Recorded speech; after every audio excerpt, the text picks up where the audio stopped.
To me, I think it's over. I don't want to deal with them anymore. They're scum. You know what scum is? They're scum. They're sick people. They're led by sick people. And they're vicious, violent people. And if they had a nuclear weapon, they'd use it. As far as I'm concerned, it's just a waste of time dealing with them. They're liars. There's something wrong with them. They're cuckoo. They're a bunch of lying guys. They're liars. They're cheats. They're sick people. But they're bad people. They're bad people. And frankly, I don't want to waste my time with them. I don't like these people. It's really hard to take Donald Trump seriously.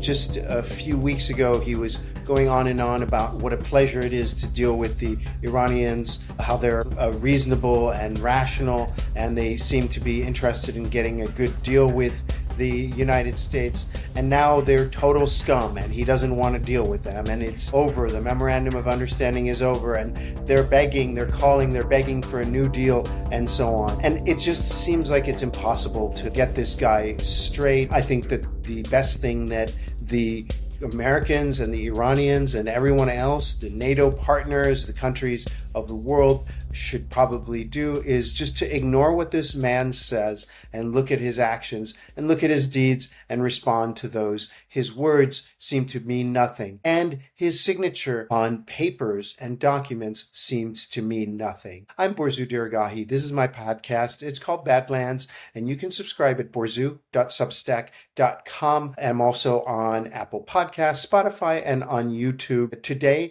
I have an interview with Andreas Krieg. He is a scholar at King's College, specializing in the Persian Gulf. He is one of the people that I've gotten to know over the years, who is one of the most well-informed and well-connected interlocutors as well as analysts involved with the Gulf, especially with Qatar, but also speaks on a number of other matters. I urge you to listen in and hear his analysis and his information about the Persian Gulf countries, about the Arabian Peninsula nations, and where they're headed, what role they play in this current crisis, and where their future is with regard to both the United States and Iran, as well as Israel and each other. So Donald Trump, as you heard in this clip that I played at the beginning of the podcast, is calling the Iranians scum. The Iranians have their own critiques of Donald Trump. During the funeral ceremonies for the Supreme Leader Ali Khamenei, many held up like effigies of Donald Trump,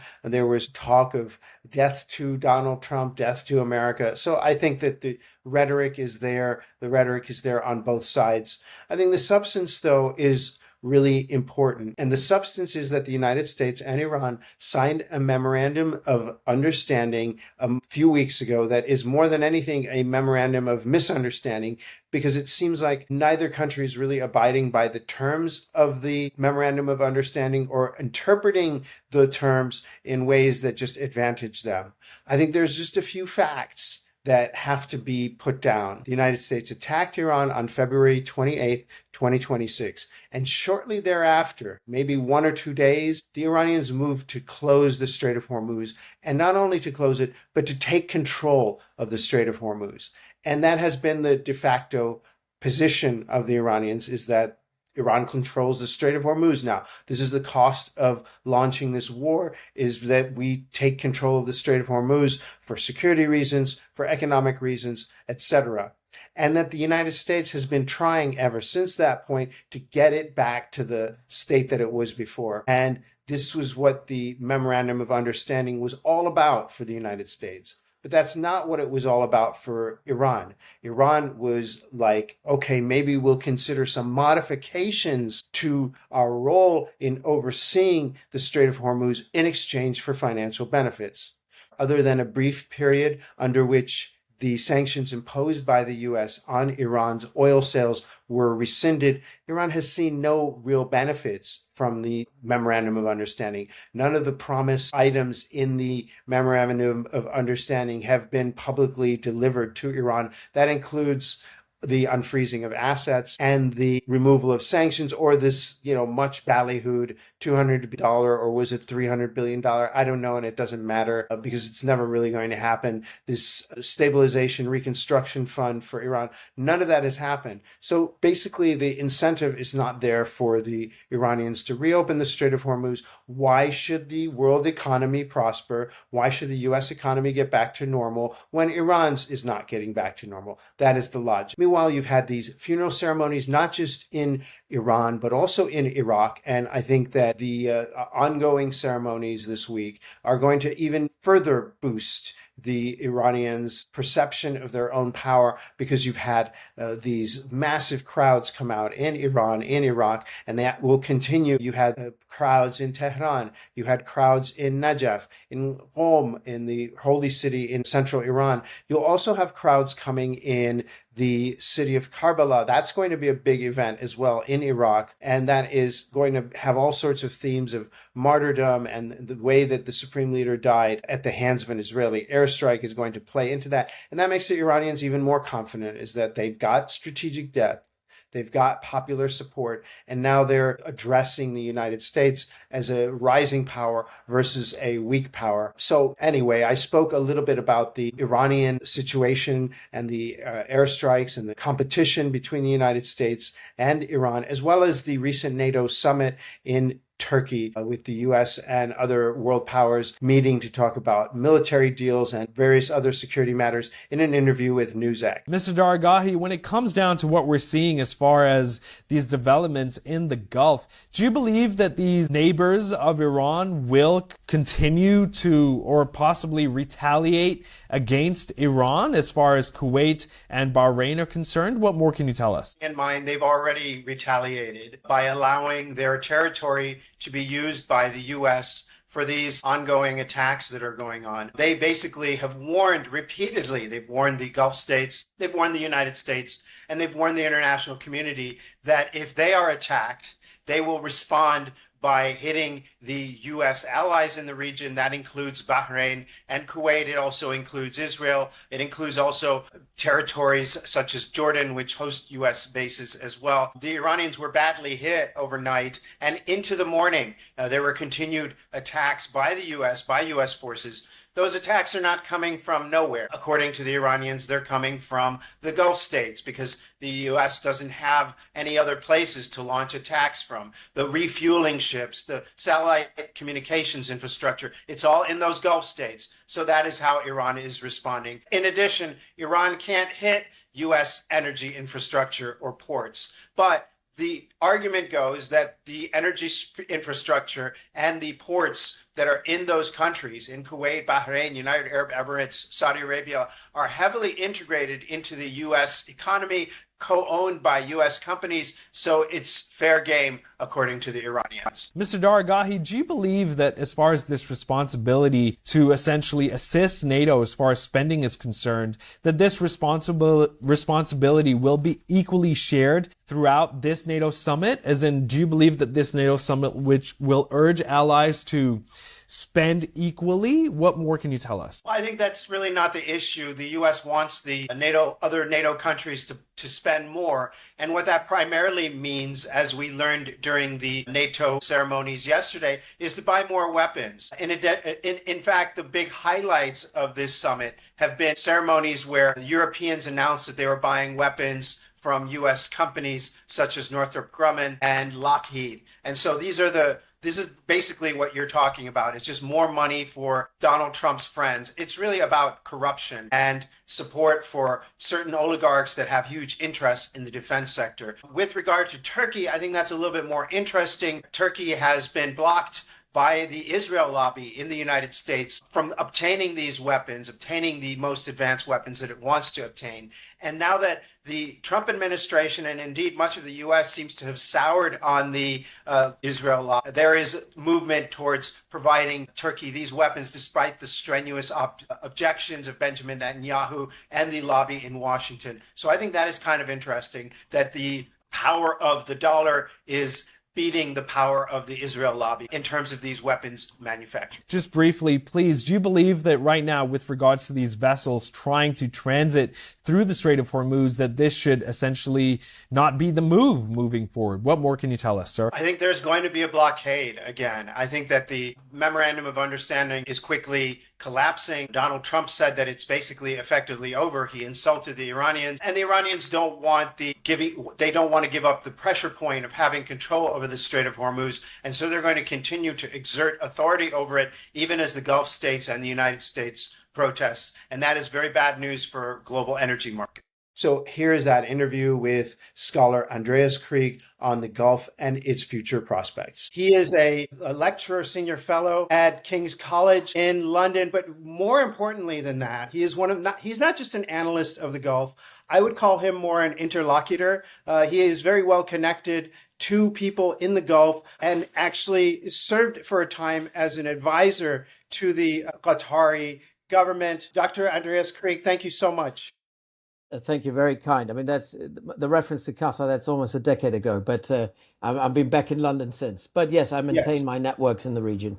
Yes, really appreciate it. So I think it seems to all be as many predicted, as I predicted, as many people. It just all seems to be crashing down at this point. I think that they probably will piece together back some kind of ceasefire agreement. They will paste it back together. But as we're speaking, even now, there's basically Donald Trump just said that there's not going to be any ceasefire and it's over. He insulted the Iranians in rather crude terms, really typical. And the Iranians feeling really, I guess, bolstered and buoyed by the processions and the marches and the ceremonies for their supreme leader, Ali Khamenei. Maybe they were even surprised by the number of people who turned out, feeling bolder as well, vowing to hit back. What's the mood in the circles that you're talking to? Is this the end of the memorandum of understanding period? No, not yet. I think what's happening right now happens within the boundaries of acceptable behavior. As we've seen, this ceasefire has been effectively in place and quote unquote ceasefire for nearly 3 months now. And we've seen that sort of behavior happening where we have these spikes of escalation. And that's kind of almost factored in, having someone like Donald Trump there who every action will immediately be met with a reaction. And then, we end up in the spirals of tit for tat that happened last night, which is a significant one. I mean, the bombing campaign last night was significant. This was not just a one-off sort of small strike. So I don't want to downplay it. It is significant.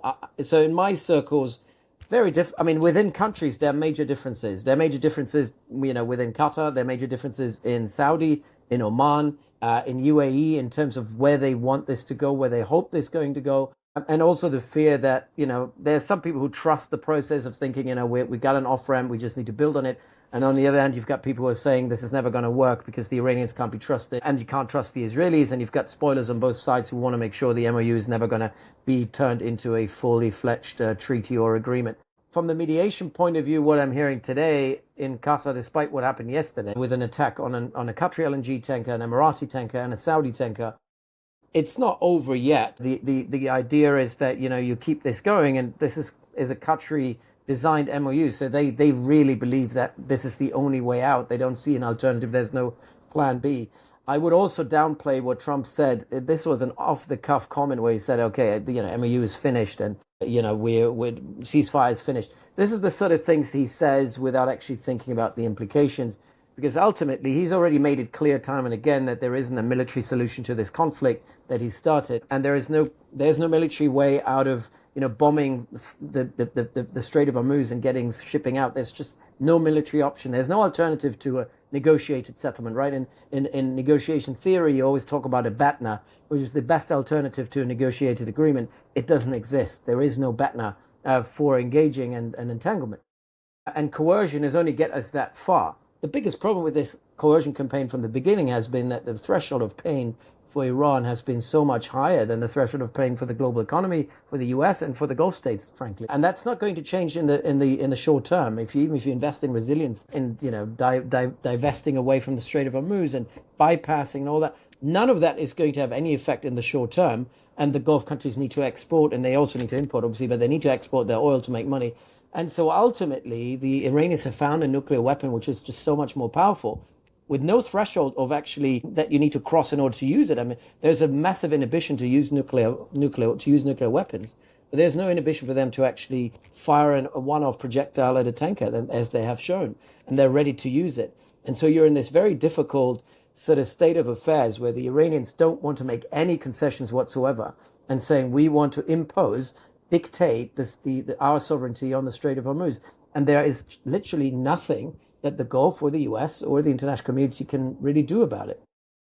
I mean, why not just give the Iranians what they want for now and let the global economy get back to normal? Why not negotiate? Why keep using this Southern Passage? Is it a matter of principle? Is it a matter of just abiding by international law?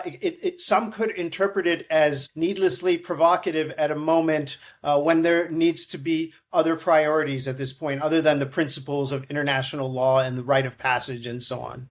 A lot of what's happening right now is about ego, and it's about principle. It's not even about money. I think from what I'm hearing from some of the negotiators, in Qatar, but also the Omanis have been dealing with the Iranians on this Strait of Hormuz issue. This isn't just about money, as has been framed in the media, that the Iranians want money out of it. It'd be cheaper to pay them the 2 cents, Right. I mean, you would just... Oman, they would be satisfied. Qatar, with Qatari payment, they would be satisfied. Even just a token payment from Qatar would appease the IRGC. They just don't want to give any impression that they are buckling to Iranian pressure. No, I think it's more than that. The Iranians I don't think there is a way to buy them off. This is for them the major spoils of this war that was imposed on Iran by Israel and the US is the Strait of Hormuz and the sovereignty over it. This is about ego, it's about prestige, more so than money. Because where the Omanis have pulled the negotiation over the Strait of Hormuz from what initially was about a negotiation about tolls is now a negotiation over service fees, where some are saying, oh, that's the same thing. It's not exactly the same thing. First of all, it's not illegal. Second of all, it has to be proportionate to the service that you actually render. You can't just say I want 40 billion a year, right? So we're looking at, if you look at what the Omanis are paying at the moment, they're saying that if they pull all of these services that they provide to keep the strait open, if they all put this together, you probably end up at around $50 million a year. That's peanuts in comparison to the amounts of money that Iran could potentially get from unfreezing of assets, lifting of sanctions, and so on and so forth. So it's really not about money. The service fees that the Iranians can impose proportionately within customary international law would be also in the ballpark of maybe a few $100 million. This is not, so it's not really about money. It's about prestige, it's about sovereignty, and kind of not budging at this point. Because if the southern corridor becomes normalized, which is absolutely within the right in the international legal right of Oman to do so. Omani waters. It's Omani waters. It's clearly within Omani waters. But you're creating a precedent in the same way that you don't want to establish and create a precedent by sending all the shipping through the northern corridor, because then you're basically pondering towards the IRGC Navy. And so, it's a very difficult situation. And I want to add this other element of the MOU obviously is not legally binding. So really, if we take a legal argument, we have to look at international maritime law in this. And it's quite clear you're not allowed to attack any ship in other sovereign waters. There's no legal argument that Iran can make for why they attacked these tankers yesterday. There's just no legal argument. But if you look at the MOU and you look at the articles, I think it's Article 5, which is phrased in a way that the Iranians are now interpreting it as saying, everyone who goes through has to clear with us first, because we take the burden of freedom of navigation through the strait is on us. That's not what it actually meant to say. That's how the IRGC Navy is interpreting it. But what they're saying now is that if you want to go through the strait, you go through the northern corridor. Actually, the MOU says that over the next 60 days, and that was very clear, there is no obstruction to the freedom of navigation around the strait. That's been very clear. And now the Iranians are changing it because they're saying the Americans are not abiding by the MOU, the Israelis are not abiding by the MOU. It's not that simple. I think all parties are not abiding by the MOU. The fact that we're outside of this, this very I don't want to even call it the ceasefire, but where we are right now, what has become acceptable behavior is just certainly on every single actor in it, on Israel, on the US, on Iran, to blame for where we are at the moment. Yeah.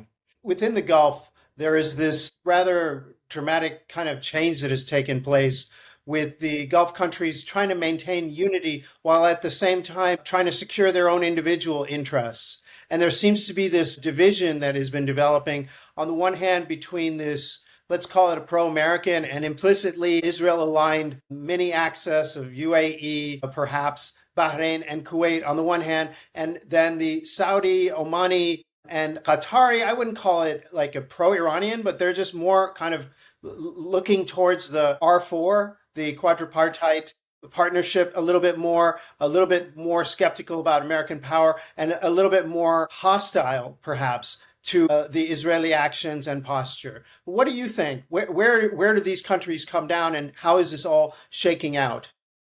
I think it's far more complex than that. But so I think you have all of this exists on a continuum. You've got the Emiratis on one end of the spectrum who were quite happy to entertain the idea of joining the Israeli war. I mean, that was certainly what Mohammed bin Zayed, the president, wanted to do. And he was trying to rally and lobby other Gulf countries around who rejected to join. Qatar and Saudi rejected that outright. And on the other end of the spectrum, you got Oman, always neutral, so neutral that they don't even want to condemn the Iranians when they strike tankers in their sovereign waters because they don't want to be seen as taking a side. They don't want to upend the diplomatic process. And hence, Oman has been, I think, wrongfully framed as collaborating with the Iranians, which they're not doing. I mean, they primarily Oman is trying to be a good neighbor, trying to get everyone around. And, then in the middle, you have the Qataris who are probably the most pragmatic in all of this, as they always have been. Their mediation style, their strategic culture as well, lead them down a path of saying dialogue is the only way forward. Mostly aligned with Oman, actually, on this. Mm. But in a way where they're saying we need to engage the Iranians without surrendering our sovereignty and our autonomy. And I think they're certainly condemning the Iranians when they need to be condemned, which the Omanis are not doing. But the Qataris have been trying to, and that's important, trying to rally these different positions around. Bahrain obviously is a tiny microstate that has no independent foreign and security policy, has been immensely victimized internally but also externally by Iran. Kuwait as well, UAE as well. And if you just look at the number of projectiles that were fired. But the Kuwaitis are not saying we want to fight Iran because they see themselves as a small power. They are supporting the Qatari-led effort. And I think the Qataris have taken over the scepter on behalf of the GCC with the endorsement of the Emiratis ultimately as well and the Saudis to go and do it. So there is a bit of a joint GCC position emerging. But the trust and the levels of trust between the GCC countries is very, very different. I think there is no trust in the GCC 5. I think Oman probably has more understanding for the Iranian position than the other GCC countries. But in the GCC 5, who are affected by the choke point vulnerability of the Strait of Hormuz, that's very important to say as well. Oman is the only country that is not affected by the choke point vulnerability of the Strait of Hormuz. All the other 5 are to varying degrees affected. Kuwait and Qatar have no alternative way to get their energy to market. There's no plan B. There's no way to bypass the Strait of Hormuz in the short to mid-term. And so all of them understand engagement with Iran is the only way forward. And I think credit to Tehran bin Zayed, the national security advisor and brother of Mohammed bin Zayed, for overruling his brother. MBZ, very black and white, building his entire narrative. Was there a rift there? I mean, there was reports of, for example, other Emirates outside of Abu Dhabi basically putting out subtle messages, somewhat mocking MBZ's position. Sharjah, like, hey, we're closer to Iran than you are, for example. Dubai, a little bit less aggressive than Abu Dhabi. No, absolutely. And I think we can't look at Abu Dhabi or the UAE as a monolith in this. They are not like all the other countries. They are a federation of 7 Emirates. And there are massive divergences between the northern and the southern Emirates just because, and traditionally, if you go back hundreds of years, the relationship with Iran of those mercantile, more cosmopolitan places like Dubai, like Sharjah, has been a very different one from the more inward Bedouin sort of culture of Abu Dhabi, which come from inland Arabia. They've only really became a mercantile hub very, very late in the 20th century. They don't have that relationship with Iran, or Persia, if you will, that the northern Emirates had. And then you have the Al-Qasimis, who probably were the most vocal about criticizing Abu Dhabi's, and MBZ's approach, really, which was about defiance, deterrence, coercion, let's use military force, which I think was delusional considering the size of the UAE and the vulnerability of it.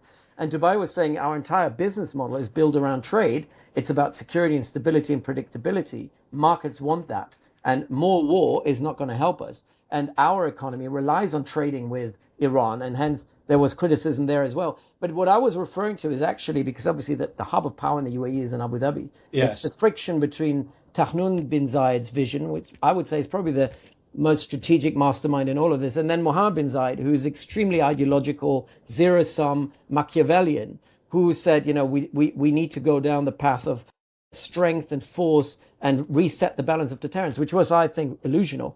And Tahnoun bin Zayed was saying, actually, we need to be part of that Pakistan-Qatari process of engaging the Iranians, because entanglement and weaponized interdependence, if you will, is the only way forward for us to actually survive. And ultimately, I think he won that argument, and the Emiratis have come around of saying, actually, it's in our interest to rally around a common Gulf position. Yeah. And what about Saudi Arabia at this point? It has emerged even more powerful, at least more visible in this whole war, would you say? It has definitely become more of a regional diplomatic powerhouse. It's become part of the sort of R4.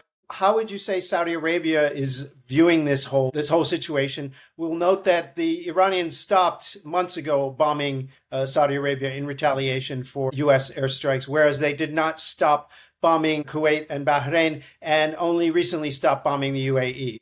Right. Now, Saudi is an interesting case. I think Saudi has a very unique opportunity to emerge from this crisis as a leader of a third way in the Middle East. I would say the old order has collapsed. I mean, the US-centric order has collapsed, but it hasn't. There is no new hegemon that is coming in. There are, premature. I think a lot of journalists were saying, there's now an Israeli-led order because Israel has now a military hegemony. I completely disagree with that. I think Israel has been losing strategically every single battle that they were involved in, from Hamas to Hezbollah to Houthis to Iran. So they're nowhere near a hegemon. And a hegemon cannot just lead by or through coercion, but has to build consensus as well. And on the other end of the spectrum, you get the Iranian order, which again, they're leading through their axis of resistance. They do have strategic depth, but ultimately they don't have an ambition to actually lead at the moment. And they're obviously weakened domestically. So there's a room for a sort of Sunni alliance to be built, potentially led by Saudi, because the smaller state of the Gulf, Kuwait, Qatar in particular, are quite happy for Saudi to take a lead on this. I'm saying, Saudi needs to emerge from that strategic drift to take the region into a new era, because ultimately they are the big brother, and they could build and foment relationships with Turkey, with Pakistan, to create something that's an alternative to the Israeli vision and the Iranian vision, and thereby balancing things out. And by the way, the Saudis are very pragmatic in all of this, which is a different Saudi from the MBS Saudi that we had 10 years ago. So there is more pragmatism. There is that the impulsiveness that we had in 2017-18 is gone. It's, almost the polar opposite by waiting too much drift actually. But there is an opportunity to build an order to which the Iranians can plug in. And the Saudis are quite happy to actually entertain the idea of a GCC plus Iran security framework that's built on mutual non-aggression pacts. Have they spoken? There is. Yeah, no, there is talk at the moment within the GCC. Early days, the Saudis want to host a conference to also invite the Iranians along. That was prior to the current escalation of the last 24 hours. But it's still, we're at this, the Saudis are willing to do what's necessary. The Qataris are willing to do what's necessary. The Omanis are willing to do what's necessary. I would even say the UAE is willing to do what's necessary to get this off across the line. The only problem now is you've got the ego of someone like Donald Trump and the ego of the IRGC leadership, who are trying to, and I think the Iranians, I mean, you know better than me, their negotiation tactic is one where, it's about procrastination, delaying, and also testing, pushing the envelope, seeing how far you can go until you actually back down. And they're pushing the envelope. And Trump obviously gets triggered every single time. I do think that the Iranians ultimately have to realize that this is probably the best deal they've ever received, the best offer they received in a half a century, from the Gulf, from the US, to potentially at the end of the process seeing a lifting of sanction. The problem of that is that a lot of people in the IRGC don't see this as a viable, trustworthy option. They just don't trust the U.S. Yeah, I think that is the message that I get from talking and monitoring IRGC outlets and figures. They have zero trust in the U.S. And so they basically feel like they have no choice but to do this, and they especially feel like, and they're afraid of, and I wonder how the Gulf countries feel about this. They're quite frightened and intimidated by the possibility that Israel will get its bearings back together and relaunch an attack, force the U.S. to get back into it. And what is the stance now on Israel and the Abraham Accords? Do you feel any kind of second thoughts coming from, for example, the UAE and Bahrain about signing on to the Abraham Accords? Do they feel like they got the short end of the bargain from being aligned somewhat with Israel? Yeah, I think generally, apart from the US being now seen as a potential root cause of instability in the region rather than a cause for stability, that's the order of the last 50 years. That's how it has been framed in the Gulf. They're now also realizing that Israel is just as much a pariah as Iran was framed as a pariah. And I would go even further than that. From a Saudi perspective, they're saying, look, we're prisoners of geography. We just share that region with the Iranians. They're right next to our doorstep. We can't afford not having a relationship. We can afford not having a relationship with Israel. And Israel is destabilizing. Israel is also not making any effort whatsoever to engage the Gulf, apart from obviously engaging the UAE. Iran has made an effort. And I'm not saying that, this is always in good faith, but ultimately the Iranians there are back channels, there are networks, there are entanglements. There aren't any with Bibi Netanyahu's Israel. And Israel is keep on digging and digging the hole that they're already in, isolating themselves further. So in that respect, I mean, nobody's expecting in the Gulf for Israel to be a partner you can actually work with. But equally, what the Gulf would love to see, and this might be la la land and unicorns and rainbows, is the idea of having a framework that is initially Sunni Arab based, to which the Iranians will plug and maybe the Israelis will plug in later on. I think, that is maybe very idealistic, but there is a willingness to entertain this if Israel normalizes itself and becomes a normal country, which unfortunately is very, very unlikely to happen. If you now go to Bahrain, like I said, don't think have a lot of sovereign autonomy to actually decide their fate. They're usually piggybacking along the Saudis and the Emiratis. More so the Emiratis as of late. But the Abraham Accords is an Emirati-Israeli bilateral agreement. It has always been that. There was never any discussion for the Saudis to join what is essentially an Emirati deal, right, where they would become junior partners to the UAE. That was never going to happen. But what we can say is there's a bit of buyer's remorse, I think, on the Emirati side. So when you speak to Emiratis off the record, they are saying, they are condemning Israel for what they're doing in Palestine. They are condemning Israel for what is done in this war and the way that Israel has conducted itself. But there is also at the same time on the operational level where Emiratis are coming around saying, actually, at least the Israelis were there to help us. They were able to deliver us the 3 batteries of Iron Dome. I push back on this and say, actually, this is the arsonist becoming your firefighter. Had the Israelis not started the war, you wouldn't have needed their Iron Dome to begin with. Yeah. So yeah, in that respect, I think we have to be. The Emiratis are saying, look, what do we get out of it? Because it's about maslaha, it's about self-interest. And the Emiratis are saying we're still getting a lot out of it. We're getting access to technology. We get preferential treatment in Washington. And so why would we stop? Because it serves our national interest. I don't think it's a love marriage. It's a marriage that's built around pure interest, cold interest. And even if you look at for example, the tourist numbers, you compare the number of Israeli tourists who visit Dubai and spend lots of money there versus the tiny, minuscule, non-existent number of Emiratis who visit Tel Aviv, it definitely works out in the Emiratis' interest, the whole deal from and the access to stuff like Pegasus software to spy on dissidents and so on. I'm interested a bit about the Turkey angle, just because Donald Trump and President Recep Tayyip Erdogan, the kind of fondness between these two men, and I wonder how that reflects on the Gulf. Does the Qatar think it made a very good bet by joining under the Turkish security umbrella to some extent? Is Turkey going to become more of a player in the Gulf now that it is part of this R4, the regional 4 diplomatic alliance, Pakistan, Egypt, Saudi Arabia, and Turkey? Is there a more robust role for Turkey to play in the Gulf? I think what's interesting for the Gulf is they understand that Turkey is primarily serving its own interests. This is different from during the Arab Spring, where there might have been a more ideational element to Turkish foreign and security policy.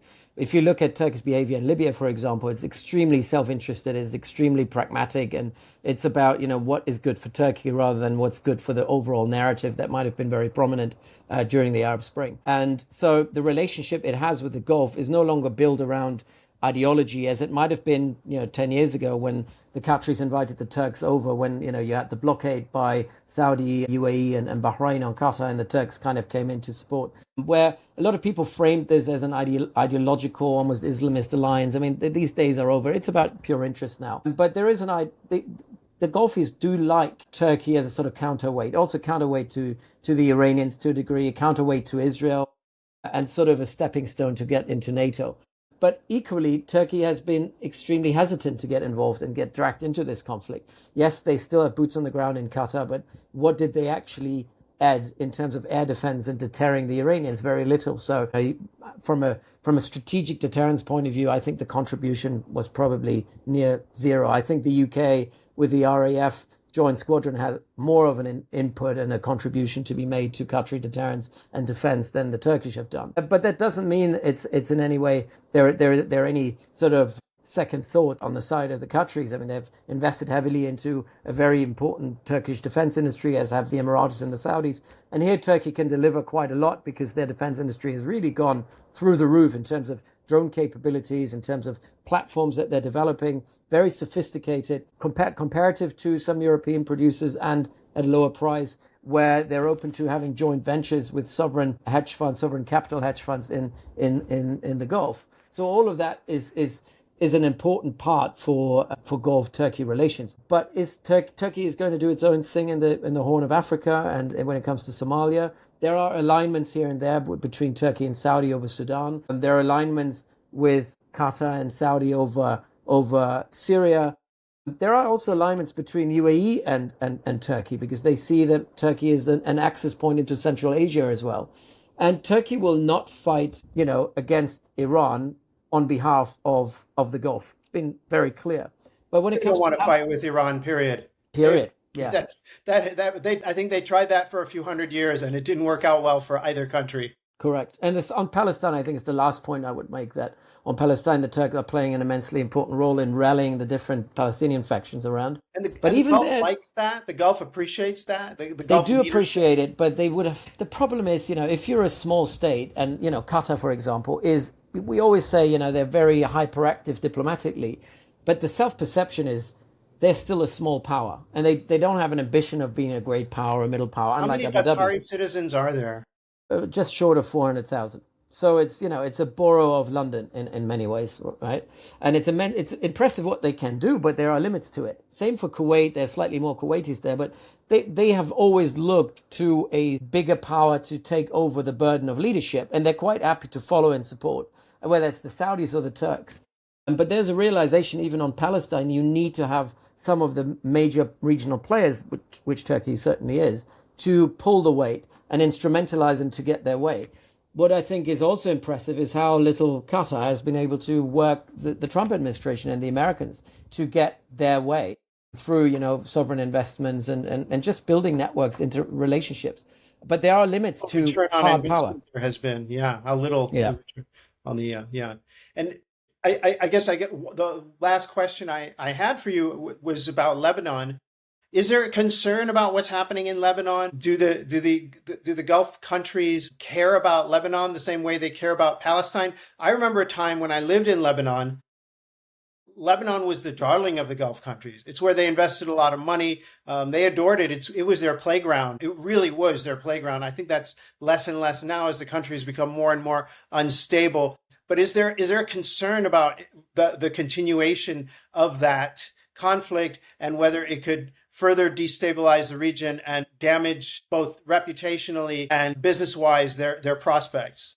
Yeah, I think if we had this conversation a week ago, I would have said the greatest spoiler for this MOU is Lebanon and what happens in Lebanon, which now I think current events in the Gulf have overtaken it. But Lebanon is the other weak point. That's the Achilles heel of the MOU, because the Israelis have leverage there. The Israelis don't feel they're bound by this MOU at all. They've been pushing quite And this is across the board of Israel. I mean, if you speak to different Israelis, there's no Israeli who says the MOU is a good idea, even those who are anti-war, if you will. So I think Lebanon is a big problem. And the framework agreement that was signed by the US was between Lebanon and Israel was just as half-hearted and terribly not thought through, in the same way that, a lot of flaws were made in the run-up to the MOU. It's just like, let's just sign a piece of paper so we can move on to the next thing. Why would they do that? It just seems so unprofessional. I mean, compared to the Obama years when everything was so meticulously done ahead of the nuclear deal, why would you? Because the language is so vague. It was so obviously, and it is all subject to various interpretations. There are a lot of flaws there. Was it just very hurried? I think the MOU was a long process where, if you read this, most of it is in the public domain now, but how the Qatari mediators were stuck for 7 hours on the tarmac in Tehran just to get a couple of sentences changed. And then, had to wait because the US was bombing at the same time as they were mediating. And then they were flying back and forth for weeks trying to get the right phrasing and framing and sentences. And then the Trump administration at their interjections said, we don't like this word. So, this was always a compromise to get to the point. It was never supposed to be perfect. It was to be the starting point for negotiations as it has been. And it had to be ambiguous in certain areas because otherwise the two parties would have never come to the table. But what I'm saying is there were weeks of build-up to get to the MOU. And it's as good as it gets, I would say. I don't think there's a better plan B. The whole Lebanon thing was basically thought up within a few hours. And again, no thought process put into it, because the key spoiler in all of this, or the key element that everyone is talking about, Hezbollah wasn't even part of the negotiations at all and weren't considered. And there is no Lebanese government or a state, unfortunately. And I used to live in Lebanon many years, 20 years ago. And it hurts me to say this, but Lebanon as a country doesn't exist anymore. It's extremely factionalized. There is no government. The government is not even a municipality for Beirut, if you will, let alone being able to run a country. And so you've got all these pockets, particularly Hezbollah, being able to exploit this. And the problem is the debate that we have in the West is always around security, is the fact, and with Israel, because for Israel, everything is about security. And I always say they're like the hammer always trying to find the nail. But it's not just about security. It's the ability for a Lebanese government to actually secure public goods for the people of Lebanon, security being one of them, but prosperity is another one. And as long as the government is unable to do this, the state is unable to do it, it leaves a major gap for Hezbollah to fill, which they have done in the past. And the Israelis don't understand that this is kind of a socio-political problem more than it is a security problem. And now to just think, we're going to build up the Lebanese armed forces and overnight they will take over security governance in the south of Lebanon is a complete illusion, because there are no Lebanese armed forces. And to go back to your point about the Gulf, the only country that is willing to put some money in has been Qatar over the last couple of years. There's been swapped with the central bank. They're paying LAF, Lebanese Armed Force, salary. And the Saudis, who used to be the patron, the traditional one, are nowhere to be seen. They're quite happy to let the Qataris take the lead. And the Emiratis are hesitant because ultimately they know any money you put in Lebanon is money that you might most likely not going to get back, because the overall framework is just not there. And there is no willingness in Washington, in Paris, let alone in London or anywhere in Brussels, to take any lead on this, on reining the different parties in. And so Iran, all they need to do is put a bit of money in. I mean, it's an open door. It's an open door, and that's what they're doing. Yeah. Dr. Andreas Krieg, thank you so much. It's always a pleasure to speak to you. I've spoken to you numerous times over the year. Dr. Andreas Krieg of King's College in London. Appreciate it. Hey, thank you so much for listening or watching. I am Borzou Deragahi. This is Badlands. You can find me at Borzou, borzou.substack.com, or on Apple Podcasts or Spotify or on YouTube.